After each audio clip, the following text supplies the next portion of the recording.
When you don't know how to serve others, it's because you've got some things in yourself to heal. We truly are very different as men and women in the ways we serve each other. I think that there's women that won't want to take enough responsibility and receive accountability. And then there's going to be men that are too lazy and don't want to put in the effort to meet their partner halfway, serve you in the way of working my ass off to protect and provide, while also protecting and providing emotionally and mentally. A healthy leader can take the criticism and discern and pick apart whether or not it's true. But I reflect often when you say something that I'm behaving with, maybe at the time I don't want to accept it because it's just my ego and we're coming up against all the emotions that makes it uncontrollable. Sometimes I can get insecure on how I'm doing things. It just makes me feel like what I'm doing is worth it. I think when it comes to who takes the first step, it should be the man. A man choosing to take the first step is the first step in his leadership. Which also comes down to sacrifice too, because sometimes the way that they want to be loved isn't convenient or natural, and so it requires work. Another way to show love, to actually care about the other person and how they want to be loved as well. Yeah. That's again, a servant heart. This Feels Holy is a sacred space for raw, honest conversations about faith, growth, and becoming who God called you to be. When life doesn't look or feel put together, we explore what it means to walk with God through the mess, the miracles, the waiting, and the whispers. Let's share our truth unfiltered. Slow down with me. I invite you to experience His joy. And here's your daily reminder that even in the ordinary moments, this feels holy. Welcome back to another episode of This Feels Holy. This time, I have a special guest with me. He's my favorite guest of all time, and he's a return one, folks. My husband, Dylan Werder. And I'm your host, Danna-Gift. If you haven't already, please like, subscribe, and send to somebody you know, because we are working on building God's kingdom through This Feels Holy. Welcome, babe. Thanks for having me. I'm really excited for today's podcast. You know what we're talking about? You just told me that me being your servant. Yes. Interesting. Yeah. Okay. Well, it's not that you're you kind of are my servant in this context that I'm about to explain. So in the recent days, we have been going through some pressures, and I've really been impressed by the way you've been showing up. So a little bit of context, guys. We just moved out here to Miami, spent all of our savings to get here, and we've been catching up essentially in our finances. And with that comes some of the financial pressures as well. And so I have been deepening my faith. I'm gonna call it God's been deepening my strength. And with that, my mindset hasn't been in the best place for the past couple of weeks. I've noticed that even though I am not showing up to my fullest and best capabilities, I've noticed that you have been going above and beyond to serve me in ways of massages. You've been offering a ton of massages. Yes, sometimes with an ulterior motive, but that's okay because men need sex too. But most of the time you're just offering massages because you know that that's a way to get me to relax. You're showing up by cooking me meals on the days where I'm not feeling emotionally stable. You're going and doing grocery runs when I feel like buying groceries puts me in a depressed state, right? You're showing me what it means to truly serve. You're outserving me. You're really beating me in that. You're winning in that game. And I really wanted to have you on here. And first, thank you for the way that you've been showing up. It really brings me a lot of comfort in knowing who I chose to be my partner for the rest of my life. And I've just seen you, thanks, babe. I've just seen you show up on a whole nother level. I've seen you excel as a man. I know that you're tired and you have a lot of pressures of your own stepping into being the full provider in our relationship. And I know that that doesn't come without an immense amount of responsibility and weight and pressure. And even though you're going through this, you're also experiencing the same pressures as I am. You're still finding a way to show up for me and our relationship, even when I'm going to you and emotionally dumping on you and asking for your reassurance. I feel that times in the past you would have not been as soft in your approach, but lately I've seen you actively process and ground before you respond. And so again, yes, that's communication styles and skills that you've developed, but it's also, I think there's been a shift, and I've noticed it in your mindset and the way you show up and in your heart. And you've honestly always been a servant. You've always had a servant heart. And it's just one of the most beautiful things that I love about you as a man. And I think it's one of the biggest strengths that comes through partnership. I think a lot of people think when you think of servant, you think weak or lesser than, but Jesus was a servant. He came here to serve. He even states that in the Bible, I didn't come here to be served. I came here to serve. He humbled himself constantly. He washed his disciples' feet. He cared about others above himself. And I see that nature in you, and it's admirable. So I wanted to have you on this podcast, one, to give you a bit of praise because I love you, and it just makes me emotional thinking of how you showed up for me. So I want people to be able to understand the importance of having a serving heart, because I think that that's what makes marriages last. And I'll admit I haven't been showing up the best that I think I could have in these past couple of days, and it's been hard, but you've really helped me get through it. I can't tell you how many times I was sitting here alone in my office just feeling really down and dark, and I don't know if God sent you a message and was like, go check on your wife, but you would come in at the right moment and just pour into me, and I don't know how you do it, being just as exhausted, if not more. So yeah, welcome. That was the longest intro ever. Yeah. But I mean, you deserve your moment in the spotlight, because I have really seen you show up in a whole nother way that I've never witnessed before. I appreciate that very much. And honestly, I hope that continues, right? Where the way that you're seeing me show up is at a level you've never seen before, because that means that I am growing and evolving and pushing my capacity and my capability to serve you, to lead.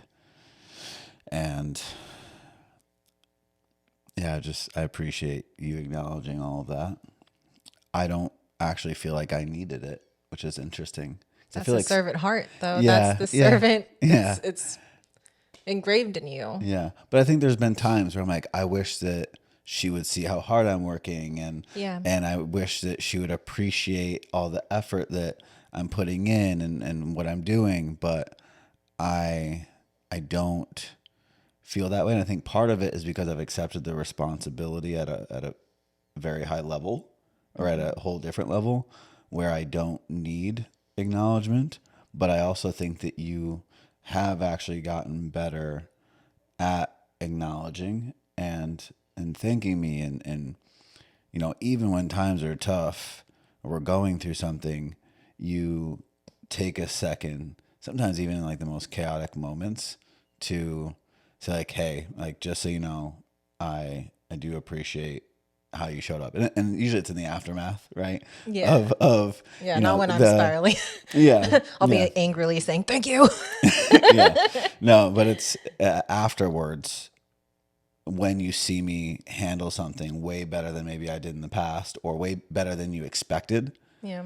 That's when you often give acknowledgement. And because you see how hard I'm working, how focused I am, how consistent I am every single day. Yeah.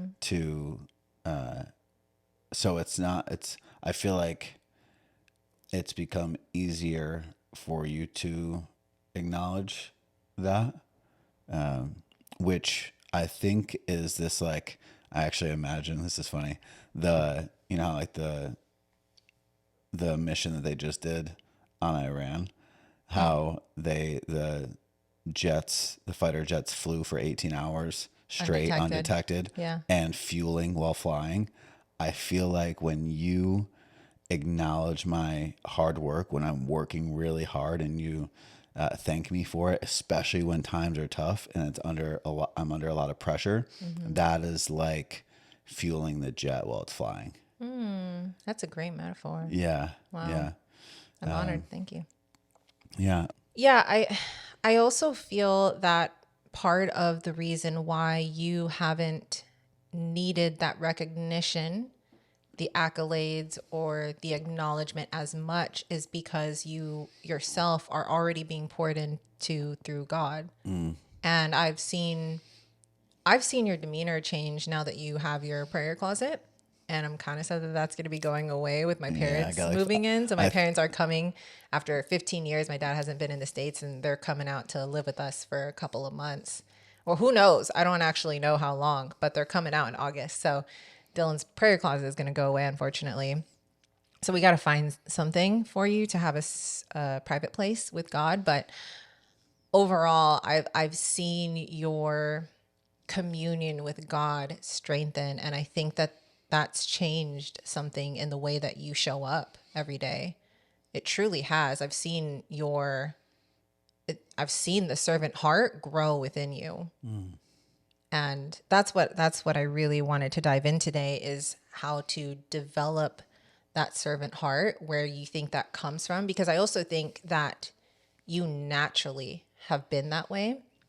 And so I kind of wanted to get into the essence of that. Where did that develop, and how can we teach others to have that? Because at the end of the day, service to others, yes, you are pouring out of your own cup, but at the same time, it fills you so deeply on a whole nother level. I can't even explain it. When I'm serving you and I know that you're happy and fulfilled, even if you don't give me acknowledgement, it pours into me as well. It's important to discuss why a servant mind is important in a marriage in general. For those of you listening out here, this is one of the most important characteristics, I believe, for a couple to have in order to have a loving, lasting relationship. And especially if you are a Christian couple, a couple who has submitted themselves to Christ, then you know that a servant heart is necessary to maintain that love. Ephesians 5:2 says, "Husbands, love your wives just as Christ loved the church and gave himself up for her." And in Galatians 5:13, it says, "Serve one another humbly in love." So what does it feel like to be served by your spouse? What does it feel like when I serve you? Gosh, the immediate thing that comes in is gratitude, that I think fills my cup up to pour more into you. And so it's this cycle of service. And I think that's why it only works if both of us are doing our best to serve each other and doing our best to outserve each other. Right? Because there's times where we're both doing a really good job of that. Yeah. And then there's times where, and this has been the case in so many different areas of our relationship, where one of us is really busy or really tired, and the other one is able to support the other. Yeah. And we kind of do this thing where just like naturally, whatever we're going through or whatever we're focused on or growing through, the other person's in a position to support. Yeah. And it goes back and forth. And I think that we've done that in the way in which we serve each other, where we're just obviously seeing, like, I see that you're exhausted, and you're doing this challenge and you've got a lot on your plate, and on top of that there's all this pressure and this change, and we're getting settled into Miami, and there's a lot of change and a lot of uncertainty. Yeah. And God really threw a whole thing in front of me. yeah One thing after another. And so when I see that, I think before I would be like, I've got a bunch of stuff on my plate, I'm going to focus on that because that's what is going to resolve this part, or like what she's going through, or relieve her or alleviate some of the stress. But So like basically the money thing. yeah, yeah, finances. It could be just, certain things that maybe before you didn't want to come to me about because you thought that I may respond poorly, or there's just certain other things where it's clarity in your direction that you're stressed out about. And I think before I didn't have the capacity to do everything that I needed to do and also serve you simultaneously. It was like I had to do one and then I could do the other. And so that's where now, like, as you're acknowledging, where like I'll pop in throughout the day when I'm taking a break from work, or I'm like super dialed where you don't exist. You don't exist. Your problems don't exist. I always exist. I am very focused on my thing unless you come to me. But once it's time for a break, the first thing I do is come in and check on you, especially when I know that you're stressed or just having a rough day or feeling needy or whatever the case is. And needy? Never. Yeah. And so before I would see it as like, oh, like I don't want that to turn into something that's going to drain my energy. And then I'm gonna have to go try to get back to work. But I think that I've just increased my capacity for both responsibilities. Yeah. And it's allowed me to, serve you in the way of working my ass off to protect and provide, while also stopping and coming to serve you in the way of protecting and providing emotionally and mentally. Beautiful. I went on a I went on a whole tangent there. It's a good tangent. What was the actual question? What does it feel like to be served by your spouse? Well, okay, so that's how much it shows that if she pours into me, I will pour back into her, because it was about, how it feels for me, but it stimulated the thoughts of everything I want to do for you when you serve me. So even where I went with that is an example of how it makes me feel. Right. And so, cause there's, sure. Like maybe you haven't had, there's been, times, periods, seasons where you don't have the time and energy or the capacity to maybe be cooking 3 meals a day and cleaning while on top of like doing, your work on a daily basis. Yeah. And the way that you show up in the opposite seasons makes me accept that. Because it's temporary. Because it's just like any other condition when somebody's going through something. It's called out of character for a reason, because it's not your natural state. And so I think the recognition of that these seasons are seasons and they are temporary, it makes it easier for us to serve in those times of need.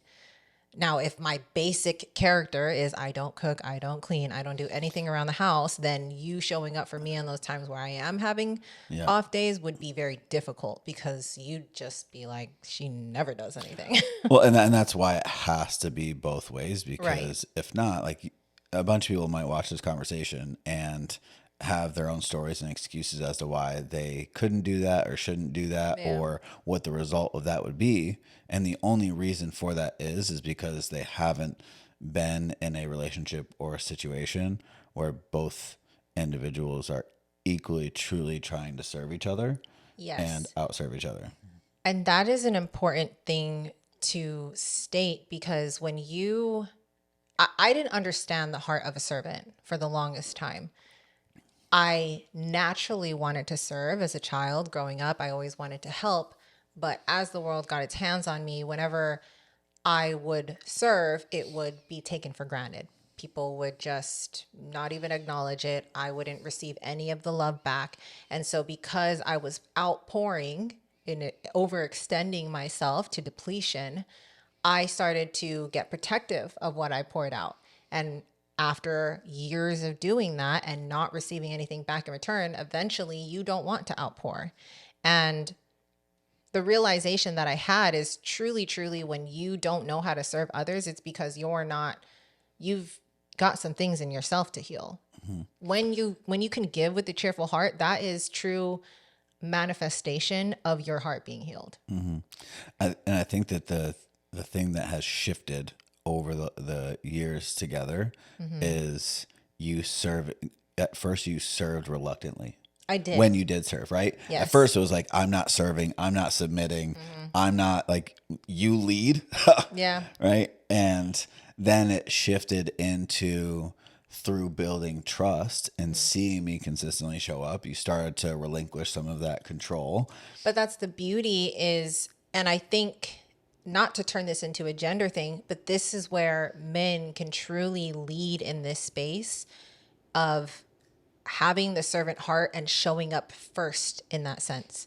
Because I wasn't going to budge. Yeah. Well, and I think that for women, it's not natural until you feel safe. Yes. Or if it's very, like your very, children, very, right? yes. Then you absolutely will. Yeah. But when you don't feel truly safe and secure in the relationship, or even if you do have a family, like, you're more protective of your children than you are your husband, because still don't trust him. Yeah. To protect and provide and lead and take the family in the right direction. Yeah. Men get this unique opportunity to guide the relationship in that way. And if you are a man out there and you are serving and it's still not being recognized, it's not being received, it's not being given back, then that might be time for you to reflect a little deeper on why it's not being received, because then that's a result of her also not doing the work as well. Yes, but they need to be careful in that reflection, because I think it's very easy to look at what you are doing and start to tell a victim story. Absolutely. As to why it's not being received. Yeah. Instead of looking at what you're not doing. Yeah. And whether that's setting and enforcing healthy boundaries, whether that's communicating very clearly and honestly, Yeah. whether that is, reacting from a very grounded place. Yeah. Even when it's challenging. Yeah. And so I think there's many different facets of leadership that if you have holes and gaps in your game, it may be those things, and it may be her past that is being triggered. Yeah. Where and she there's doesn't several feel, different things there's for so many sure. things in it, but I think that it's just very important to look at yourself entirely. And probably with some outside perspective. Yes, that that's what her. I wanted to say. Well, that is her as well. I think Yeah. a healthy leader can take the criticism and discern and pick apart whether or not it's true. But even for myself, I reflect often when you say something that I'm behaving with, maybe at the time I don't want to accept it because it's just my ego and we're coming up against all the emotions that makes it uncontrollable. But in those down times where I'm grounded and got my emotions in check, everything that you say to me, I reflect on. And I ask myself, is that true? Am I really like before, am I really harsh in my love? Right? There were so many different things that you brought to the table with me, even if it was in times of arguments, although I didn't like it at the time, though it's still being said for a reason, right? It's not like people just manifest these ideas in their head. Well, sometimes we do, but for the most part, when you're in a loving relationship, we're not manifesting it out of thin air. Yeah. And if you wouldn't have looked at that harshness and even just consider that it might be true, Yeah. you wouldn't have changed it. Absolutely. And if you're harsh with the person you love the most, then you're most likely harsh with people that you love less, right? So yeah, just to really answer your question, Yeah. I think that when you serve me, when you go out of your way to serve me, honestly, I even see it and feel it when you make me meals. Like, I do not take them for granted at all. See, I think that's such a small thing for me, and it feels like a natural responsibility that I've taken, and I enjoy it, when I don't have other things I have to do. So, the other day when you were thanking me for that and you brought that to my attention, that's how I show up for you, because I think the other day I was crying about how I'm just not showing up, I'm failing as a wife, and I was just, I hold it with high regards in calling myself a wife. And part of that is to make sure that you're happy. And so when you brought up you're like, babe, you cook me 3 meals a day. I'm never hungry.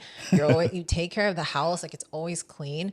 And I'm like, wait a second. Oh, that's right. That is my way of serving. Yeah. And I think it's easy for me to even consider that as small, but small acts of service add up to big things. Yep. And so, and then it's when you do the massage or something extra, even like playing with my hair, rubbing my back, like, Yeah. you know, that's where outserving, I think, comes in. Yeah. And where it really makes me feel loved and appreciated and respected. And that, like, it's the outserving part that really fills my cup Yeah. to continue to really do my best to outserve you. Yeah. And it's when you outserve reluctantly, or like in the things that would typically be considered outserving, but you're doing it reluctantly. Like if you're, you know, we said we're going to do a massage, but you're like tired and like, you don't really want to do it. I'm like, I definitely don't want it then, because I don't want to receive it reluctantly. I want to receive it from that place, because that place is what pours into me. Yeah. And so I may enjoy the massage, but it won't pour into me the way it would if I feel your love and your desire to serve me in the act itself. Yeah. And that like overflows my cup when that happens. And I would say, and this is just, I think, really important in general, is there's never, I guess there could be too much, right? But I think that like the more you try to outserve, it is going to serve you. Yeah. Right. Yeah. With the caveat of making sure that you yourself are filled enough to outpour. Yes. That's another thing I talked about in my video yesterday, because I covered this topic on my own, and just thought it would be great to bring it into relationship. Yeah. So for me, what it feels like to be served. Yeah. How does it feel like for you to be served? So for me, I guess I could just say ditto. No. Okay. It's not the same. No, it's no, not it's the same at all. For me, the way that it feels when you outserve me, I feel like it helps me to feel seen. And I know that they say women don't crave the recognition and acknowledgement as much as men, but I do. I think the whole like words for affirmation runs true to me. I love hearing that I'm beautiful. I love hearing that I'm doing a good job. I love hearing that I'm a good wife. And because these are titles that I hold myself to a high standard with. And it just makes me feel like what I'm doing is worth it. And like I'm doing it right. I think that's part of it too, is sometimes I can get insecure on how I'm doing things or if I'm managing things well, if I don't get the acknowledgement. And I feel like people sometimes like, oh, like with that, you know, you shouldn't need external validation.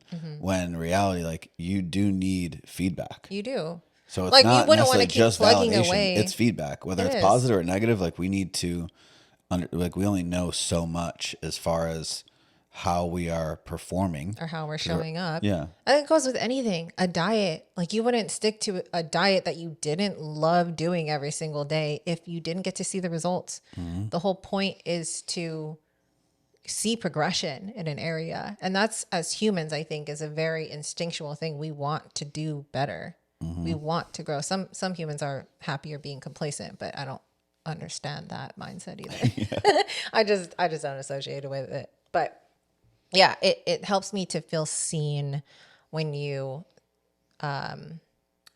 serve me. And to me, when you serve me, the ways that you do it is showing up for me emotionally, being grounded when I come to you with something that to you seems exaggerated, but to me, it's like the end of the world sometimes, right? Like the whole finances thing. I wish I had your confidence in it sometimes, the way that you manage that pressure. I don't manage it as well. But I think it's also because we value a couple of different things. We value things differently. But serving me in that way, being an emotional stronghold for me, is one of the best ways I think that you serve me. Other ways is the physical things that I don't want to do around the house, the trash, the shower drain. I hate stagnant water. I don't know what it is, but anything with that mushy gushy, I hate it. So Dylan does it for me. And there's just things that I don't want to involve myself in. And so when you do it, I could do it. Absolutely, I could do it. But when you do it, it serves me on a whole nother level of feeling. It's weird. It turns me into this, like, my femininity comes out. Yeah. I turn into this like giddy girl. I'm Yeah. like, oh, Yeah. husband's taking care of it. Yeah.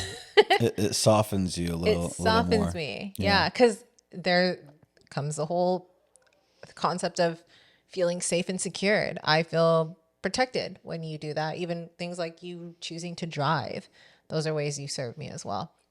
So for me, it just brings a sense of protection. Like I feel safe. It brings a sense of feeling seen and loved. I'm seeing the patterns. So we truly are very different as man and woman in the ways we serve each other, which is the whole, what is that book? 5 Love Languages, or Sure. yeah, words of affirmation, service, Acts of service. Yep, quality time. gifts. Yeah. So those things matter. How you give love does matter. Well, and I think that's one of the things. I just had this conversation with like a 55-year-old man that has been married for 25 years, and he has yet to learn how to love his wife. He's still trying to love her the way that he wants to be loved. And that is something, and that was something that even for us, when we were having communication challenges, and you're like, I shouldn't have to learn how to communicate with you, and like you'd get frustrated because I'm like, listen, like this thing and this thing, like those things that you said, that pisses me off. Yeah. But it's not the same. That's learning how to communicate with each other, but also learning how to love each other. And that is like what earlier you're saying, like, I don't want to make this about gender, but it is about gender. Like that, It is. That is personality. It's a lot of things that go into one, but gender does apply to it. Women, for the most part, have a natural desire to feel protected, safe, and seen. more so loved, whereas men loved, are yeah. more. Men, yes, want to be loved, but they could go it's without more love, important, though. It's more important for them if they to had feel respect. respected. Yeah. Yes. Yeah. Even in the way that we communicate with God in our relationship with him, like we have to learn his language, how he speaks to us, how we communicate with him. It's not, I'm going to show love to God the way I want to show love to God. Cause that could mean, from a worldly perspective, that could be me smoking weed. That could be me doing sinful things. But if I don't know my Father, then I don't know how to show up in love for him. Same thing with relationships. It's truly another way to show love, to actually care about the other person and how they want to be loved as well. Yeah. That's, again, a servant heart. Which also comes down to sacrifice too, because sometimes the way that they want to be loved isn't convenient or natural. And so it requires work. It requires effort. It requires consideration. And that was something that has changed in me over the years. Yeah, you've gotten a lot more considerate. I feel like there was a resistance to a certain level of sacrifice to you. And I think part of that was just, having a couple years single. Yeah. That I had to like really transition. And then also being in a relationship for 5 years where I did sacrifice so much and gave and provided and all these things, and then it ended up not working out. Yeah. And I had a poor attitude and perspective on that, as if like, oh, because it didn't work out, all of that was a waste. I could have, like, I spent $200,000 on her, like her tuition and this stuff and blah, blah, blah, as if I didn't get anything out of it. And that's not being tapped into an unlimited resource. Again, thinking you only have so much to give. Now it's wasted. Now you'll never get it back. Yep. But that's the difference of being tapped in with God, is you get that he's an unlimited resource. So it's like, I'm still going to keep pouring out because it doesn't matter. I'm not going to run out of giving. I'm not going to run out of giving love. Yeah. And that comes from the unhealed perspective. That was me before too. I felt that way when I got married. I'm like, I'm not going to serve no man. Cause I tried to show up for my husband before, my ex-husband, and it didn't work out. Same thing. When I just stopped giving love, I actually built a resentment towards men because every man I dated just took and took and took and never gave back. It's interesting because I think there's a lot of people that are hearing this and they're like, that sounds amazing. But But it's not going to work but for me. or just like, where do you start? Like how, Yeah. like, because the thing that we did do right is we were very open, honest, and transparent from the beginning. Yeah. We set expectations, set standards, set boundaries, and not super intentionally. I think I was in ways like intentionally doing that, but I think that a lot of it came through very fast trial and error Yeah. of us trying to just like figure out how to overcome challenges. But also at the same time, we were both very committed to finding our person, as you called it before. Yeah. And in doing that, we didn't want to waste time. Yeah. And so we were very just, we put all the cards on the table and not trying to like hold them back Yeah. to protect ourselves in that sense. And I think that helped us in maintaining very open, honest communication throughout our relationship that led to us being able to communicate our needs and wants Yeah. and figure out whether or not we had full alignment and being honest with that. Because I think a lot of people like, oh yeah, like I like that too, or oh I can do that, or like whatever the case is, where they try to mold themselves to fit into the box of what they think the other person wants. Yeah. And that's, if it's not their honest truth of who they are or who they even want to become, then eventually their true colors show and it doesn't fit in that box. Yeah. And then there's a collision of who they are and Yeah. misalignment in their values and their interests and their personalities. And I think a lot of people are doing that. And so if you can't even do that, let alone truly enjoy spending time together, like a lot of time together, Yeah. then you're not necessarily going to be inspired to serve them. Yeah. Does that make sense? Yeah. When it comes to developing a servant heart, how do you begin? It really does start with small acts of you choosing to take the first step, regardless of what you are receiving at that moment. Which I think is why it's so important for a man to lead the charge in that. Yes, a woman can too, but I will say that for the most part, we will be spiteful if we do have to lead. And I heard this, I think it was Andrew Tate, and there are some things I love about Andrew Tate, some things I dislike. But he said that women are spiteful servants. They're spiteful spiteful sufferers. And I do believe that when I am suffering, when I'm going through a lot of things, it makes it very difficult for me to pour love into others because it's like I get trapped into this cage of emotional roller coaster. And when I feel that way, I do become spiteful. I start to blame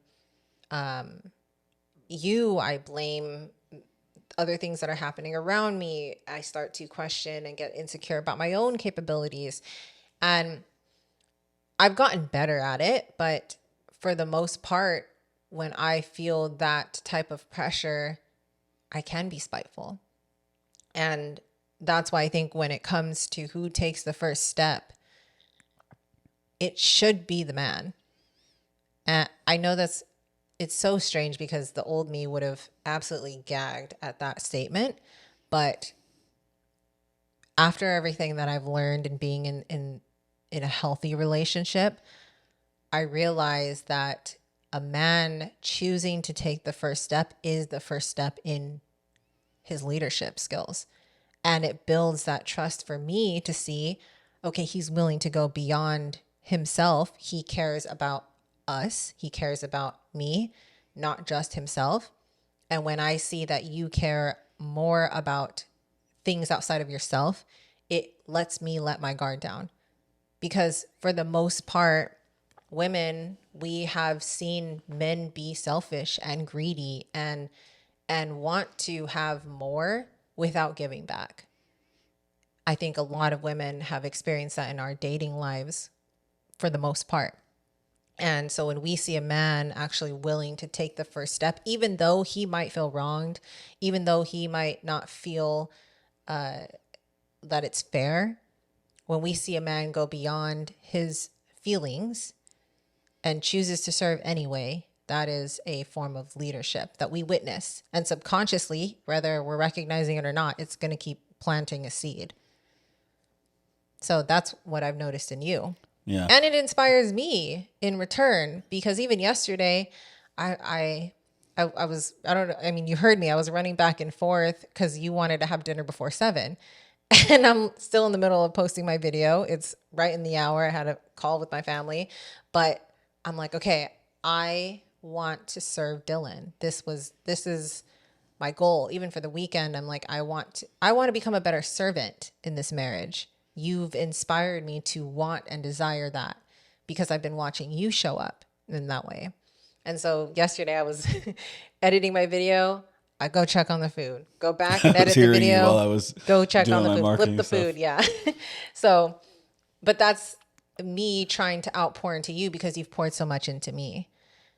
But yeah, that's the servant heart. And it's cyclical. Mm-hmm. It begins to cycle, but someone has to start it. Correct. And that's where I think that the man, the healthiest possible relationship dynamic is where the man leads in everything. Yeah. And personal growth and forgiveness and emotional regulation and communication and setting boundaries and mentally, emotionally, physically, spiritually, financially, all of it. If the man leads and he does it well and he leads by example, and he like, I use this example, but like the Bible stacking.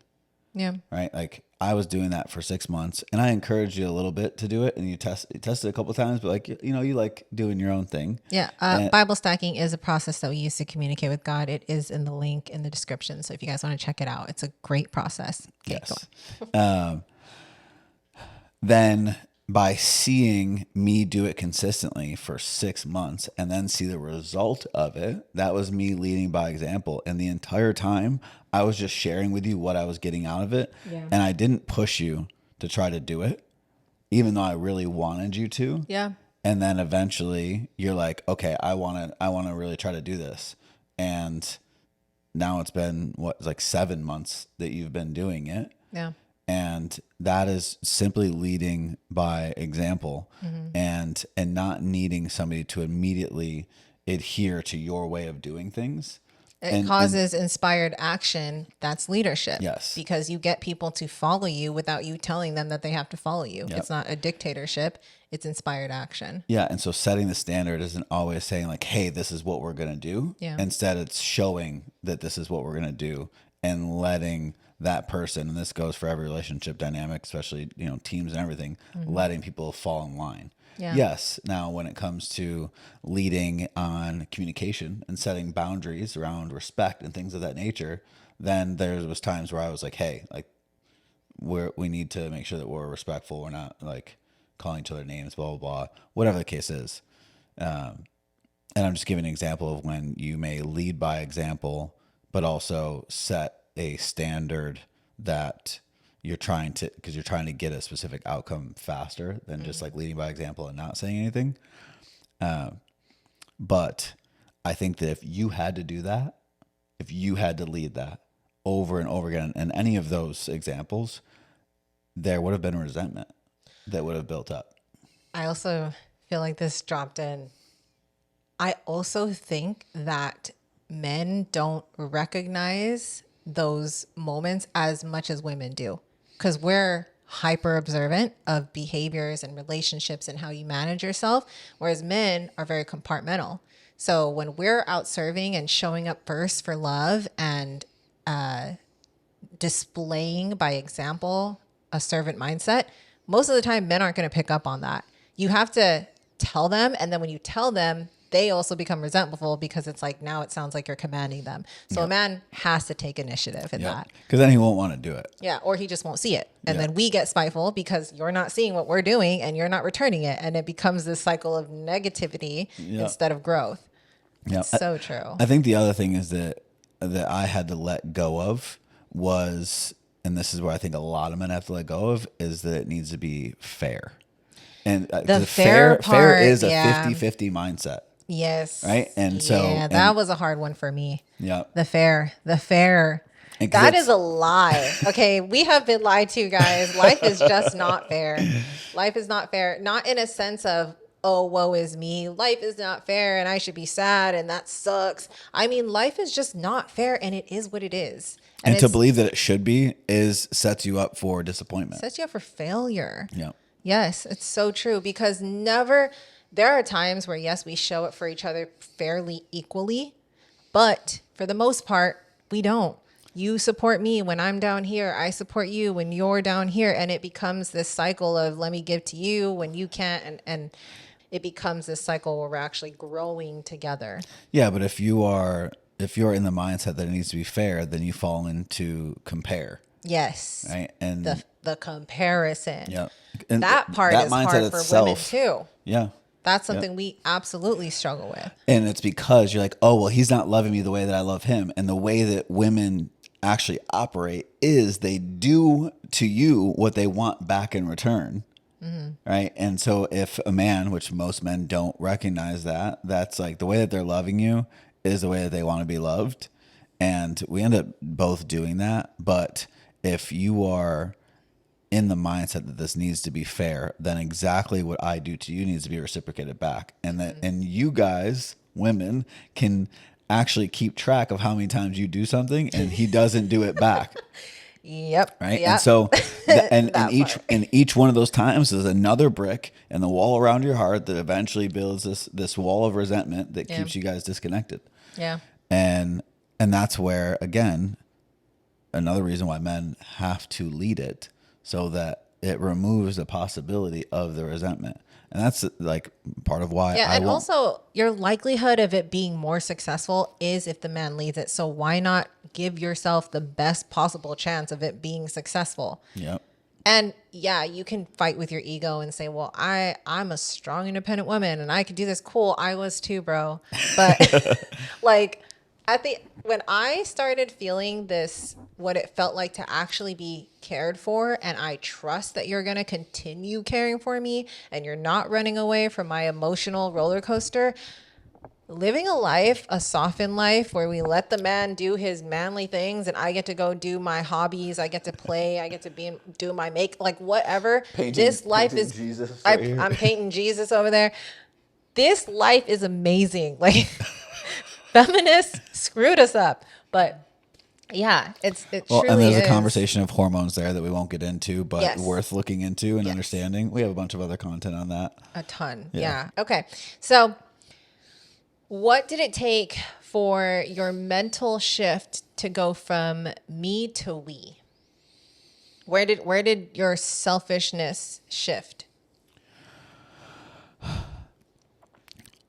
I think when I had full confidence in you as a partner long term.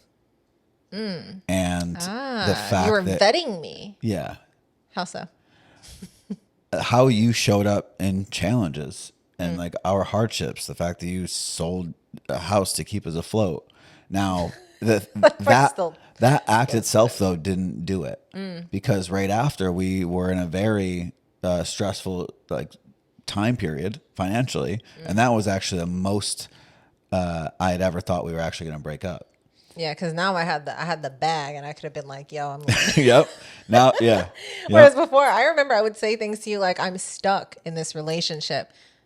Remember that? Yeah. Well, I don't feel like spiteful. Yeah. I was spiteful. I was angry. Yeah. And then you'd refer to like your mom being in that situation, how you told yourself you never would do that again, and yeah. I'm like, you literally have a house. I will go live in my car. Like, you're not stuck. I will walk out right now. Yeah, we were in it. But afterwards, you continued to, even though it was super hard and that was like the end of our season, our 18 plus months of conflict was right around that. And then we like right before, I think honestly, as soon as I launched the War Room and stepped back into coaching, the dust settled, and that was the beginning of the peace that we still now experience. And that was like September 2023.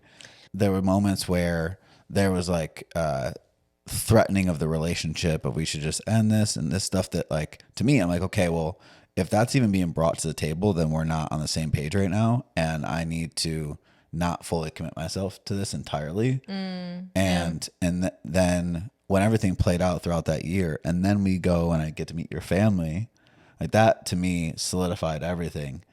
And I'm like, okay, like I absolutely, and I knew that going to like the first day that we were in the Philippines, I asked your dad's permission.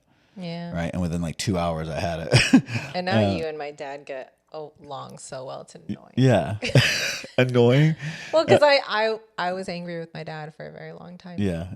Yeah. You know? But I think that is where it started to shift, because then I went from the mindset of boyfriend trying to figure out if I wanted you to be my wife to preparing to be a husband. Right. And so that shifted. And then what I was saying to you the other night when I was making dinner for us was the other shift that's happened recently, because I'm so proactive. And I was telling my guys this in my group coaching program, that I am so proactive in my growth because I want to be such a great husband and father. I knew you were going to say that. You've been saying that. Part of this desire to increase my capacity even more. Yeah. And like when I'm finishing work at 6:30, 7 o'clock, and I've been at it for, 14, 16 hours, and I'm exhausted, I see an opportunity in pushing through that tiredness and lack of energy and cooking dinner anyway, especially if I see that you're exhausted, because I know that when we do have kids, which I hope is very soon, it will require that of me. And so we're not even pregnant yet. Yeah. And I am proactively working on the gaps in my own game or inefficiencies or what I expect will be difficult to be able to prepare to be a great husband during that time, not just a father, because the husband aspect when we have kids is being able to show up, still being able to make an effort and do date nights and do all these things, even though I'm going to have all the work on me to protect and provide on top of helping you care for a child, and then also maintaining the role of your husband, not just the father of your child. Yeah. And so that's just something that I'm aggressively approaching. Yeah. And it's like training for a marathon with a weighted vest, so that when you actually do the marathon itself and you take off that weighted vest, you realize how much more you can actually push yourself, and how easy it is once you actually get there. Yeah. Yeah. Yeah. That's a great analogy or metaphor. I still can't figure out which is which. Both. Yeah. But interchangeable. but yeah, I think that's a very good way to look at it. And it's, no matter what, you don't know what to expect at the end of the day, but I know it's going to be way harder than this. And so the opportunity, or when I'm tired, I look for the opportunity to push past it. Yeah. I will say too, because I've been in this post a YouTube video challenge every single day for 35 days challenge, I have really realized what it's like to be tapping into God's strength and energy. I know what it feels like to lean on God, but I didn't know what it felt like to be fueled by God. And now everything that we do is God-centered. We talk about God in our content. We talk about God every single morning. We're in the Word every single day. Even my coaching calls with both men and women, Yes. I'm talking about their relationship with God. But He's an unlimited resource, and I'm surprised at how well I've been showing up for these videos. I'm like, I'm exhausted, but my God. I'm super proud of you for it. Thank you. Yeah. And I'm impressed. And it's Me too. crazy because this isn't self-glorification. I'm impressed at how God is moving through me. And I'm just in awe. I'm like, where is this energy coming from?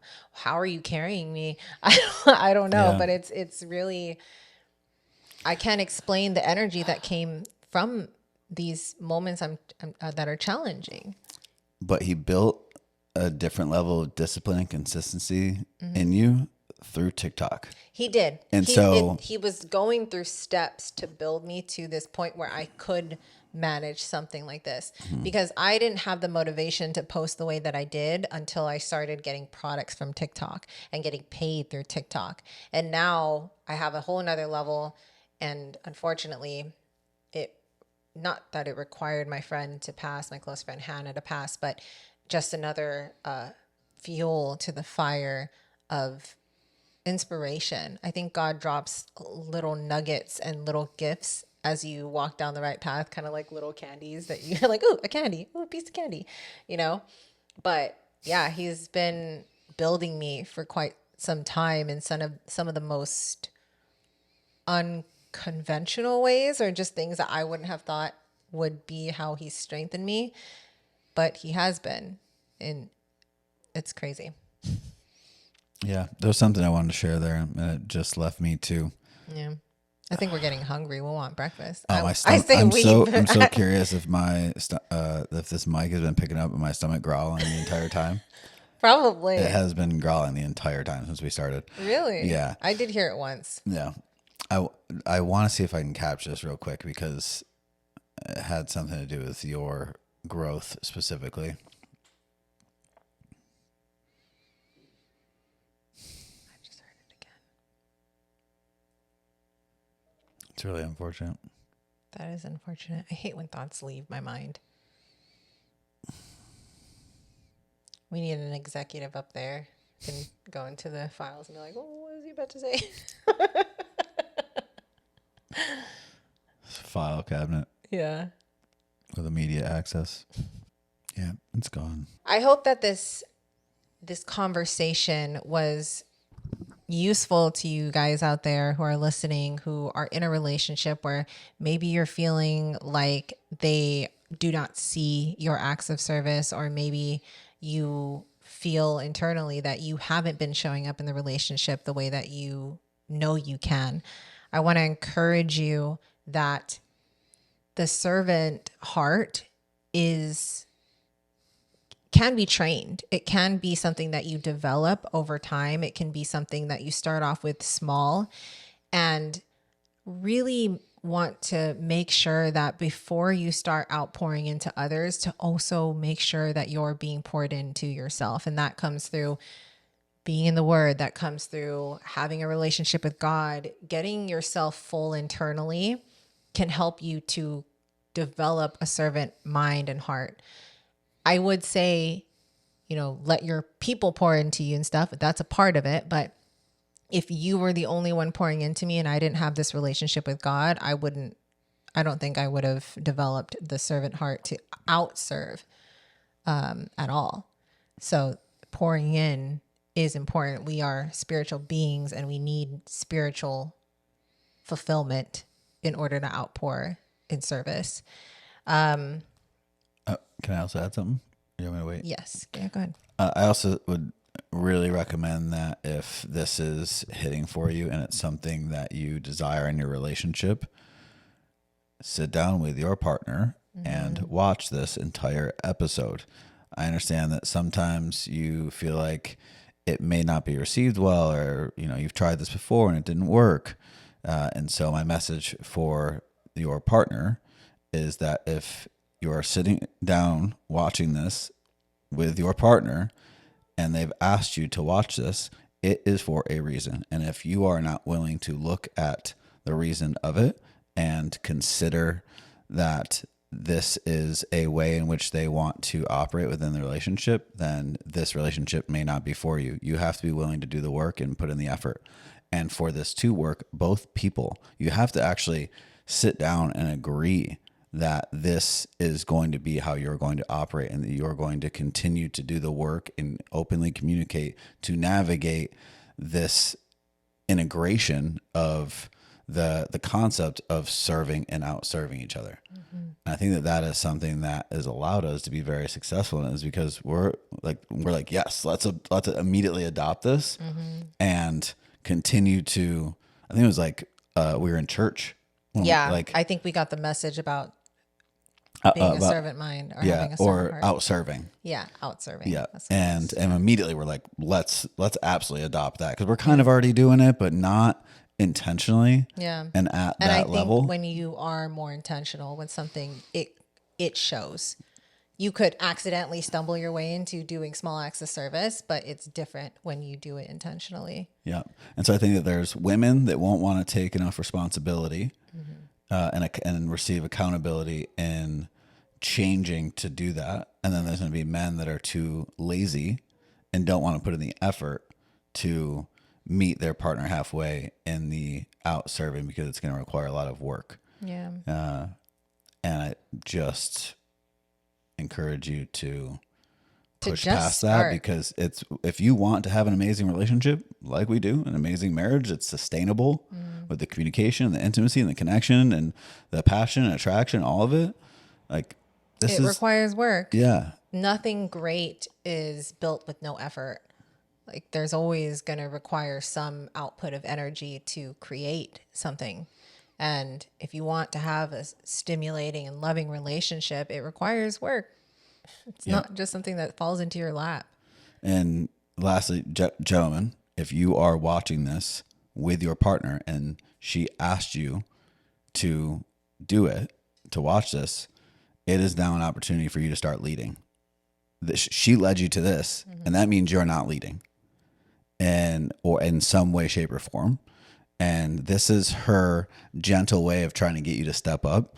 And she will continue to try to until you do, but it might become more aggressive and more harsh and more controlling. Yeah, and you don't want it to be too late where she's not suggesting anything, because then she'll check out. Right. And each time she tries and you don't, a bigger resentment brick gets put in the wall around her heart. So, and if you're watching this alone and you've come across this on your own without her, this is an incredible opportunity for you to take everything that you have heard in this and actually go lead with it. Yeah. It is very important to be able to do that.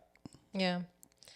And again, guys, acts of service does not have to be this giant gesture of, let me give you all of my treasures, or let me donate thousands of dollars. Let me give up my entire day's work so I can help. It doesn't have to look like that, because naturally, especially if we haven't done the work, serving is difficult for us to do. So when you're poured into each other, when you feel inspired, start small, right? Even it could be washing the dishes. It could be, hey, I realize you've had a long day at work. Take some time to yourself. Go take a bubble bath. I'll take care of the kids.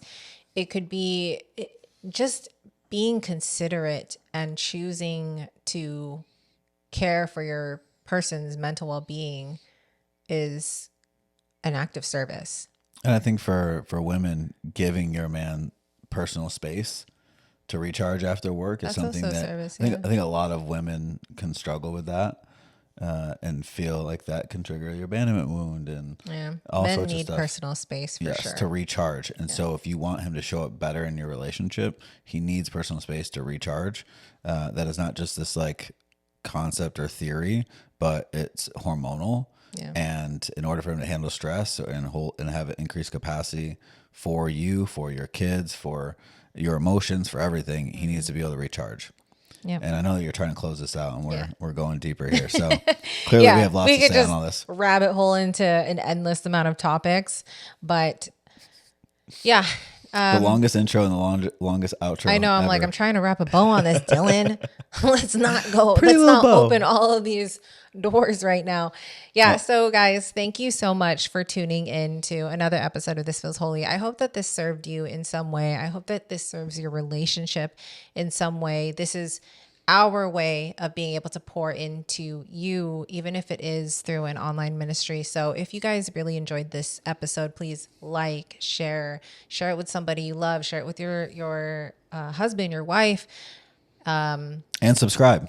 And subscribe. Yeah, I didn't say subscribe, did I? Nope. All I right. got you, though. Thanks, babe. Teamwork makes the dream work. Okay, so guys, thank you for tuning in, and I will see you. We will see you. Well, maybe you won't be on it, but I will. I'll for sure be on the next episode. I'm hungry. All right. We gotta go eat. Go make me breakfast. Serve me. Bye, guys. And after that. Don't you dare. Don't you dare.